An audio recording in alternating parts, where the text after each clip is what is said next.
it was coming, right? After the hybrid Wrangler is doing so well, you knew they had to stuff this powertrain into this thing right here. So allow me to introduce the 2022 Jeep Grand Cherokee 4XE.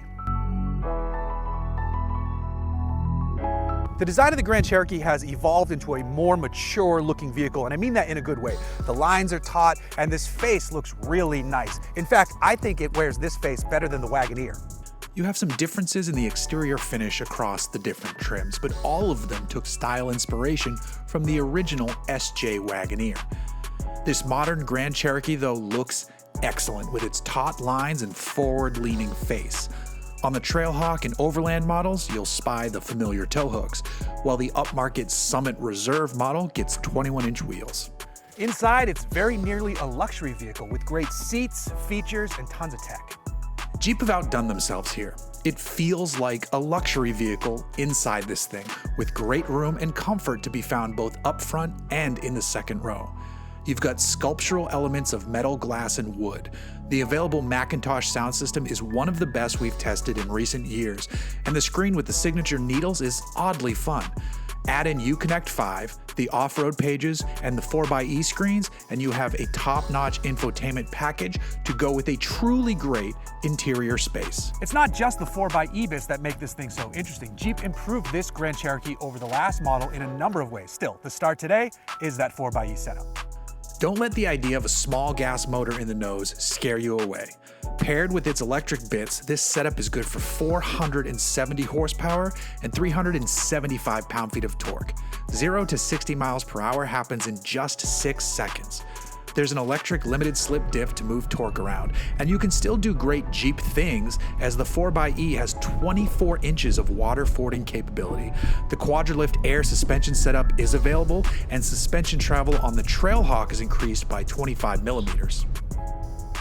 I gotta tell you, this is an impressive vehicle. I just got done driving this on an off-road course, and the initial part of the course, they had us put it in 4 low, and anytime you do one of these at a vehicle launch, and they're like, you gotta use 4 low. I was like, okay, it's usually over something pretty boring that doesn't need 4 low. The second half definitely needed 4 low, and this did stuff a Grand Cherokee owner will likely never do. The ones that do, they'll be in the top 1% of Grand Cherokee owners that actually go do stuff like that. Super steep faces up, sliding to get the rear end to come back up with spotters, back down, really steep angles. These spotters in all directions looking out for you, and it did it. It did it comfortably, it did it well. It was impressive. Now back on my way to the actual pavement, because I'm still on some dirt. We talk about how this thing actually drives, because I drove it about 2 hours or so, hour and a half to get out to where we did some off-road stuff. And on road, it's excellent. It's super comfortable. The steering is great. The engine is nice and responsive. The powertrain just working together works really well. 470 horsepower, 375 pound-feet of torque. It picks up and it goes, and it feels just well built. The fit and finish is excellent. I'm in a Summit now. I took an Overland to start the day. Both models, even though there's a pretty good price spread, feel really nice. This one gets fancier leather and a few other niceties on the outside.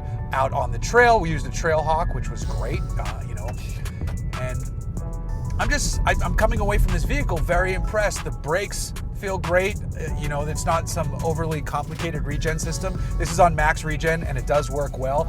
It feels smooth. It feels exactly how you want the brakes to feel. There's not much feel through the steering, but it is nicely weighted for the vehicle, and I also appreciate the different driving modes. There's rock, there's sand and mud, there's snow, there's an automatic mode, and then there's sport. I'm gonna pop it down to sport, because even though we're on some loose gravel, we don't have anything crazy coming up.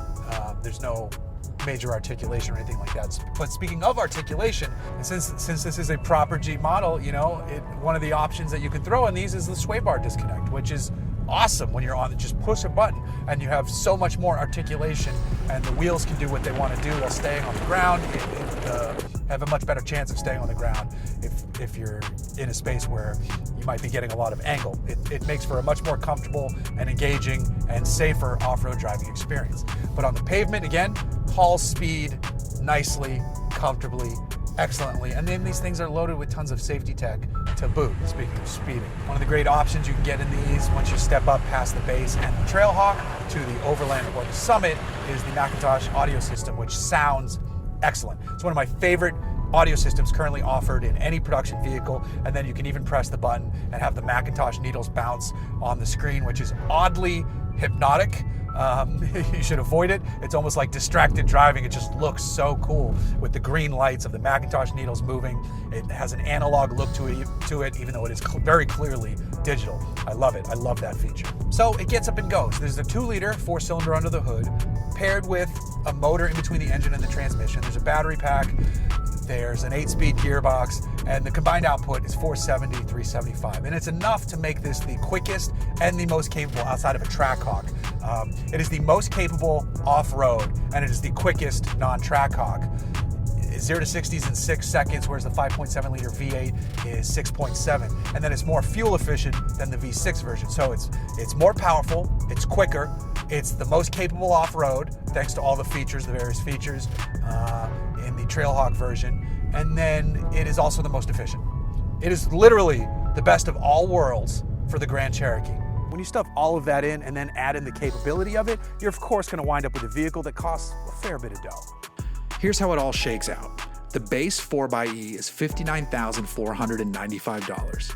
Next is the Trailhawk at $64,280, and it gets the Quadra Drive 2 drivetrain, that rear electronic diff, and sway bar disconnect. After that sits the Overland at $67,555. Here you add in the McIntosh audio system, swap in Quadra Track 2 running gear, and 20-inch wheels. Finally, the Summit costs $71,615, and the uber fancy Summit Reserve is $76,095.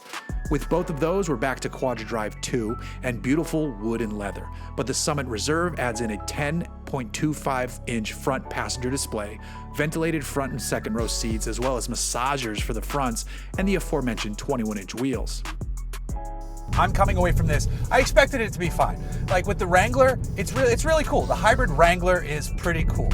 And it's actually probably the 2-liter turbo, the hybrid, and then the 392 are my favorite engine choices. I don't really, care for the diesel. The diesel's fine. The V6 is outclassed now by the other offerings.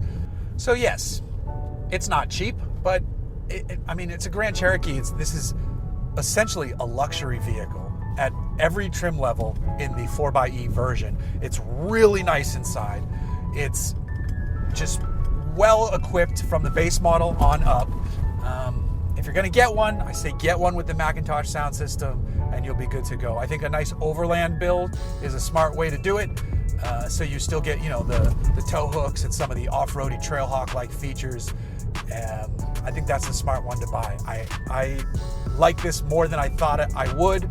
I have to say, it's insanely capable, insanely comfortable, and nicely efficient for what it is. 25 miles up to 25 miles of pure electric driving is excellent. For most people, that's their commute. It's super impressive. This thing's a winner.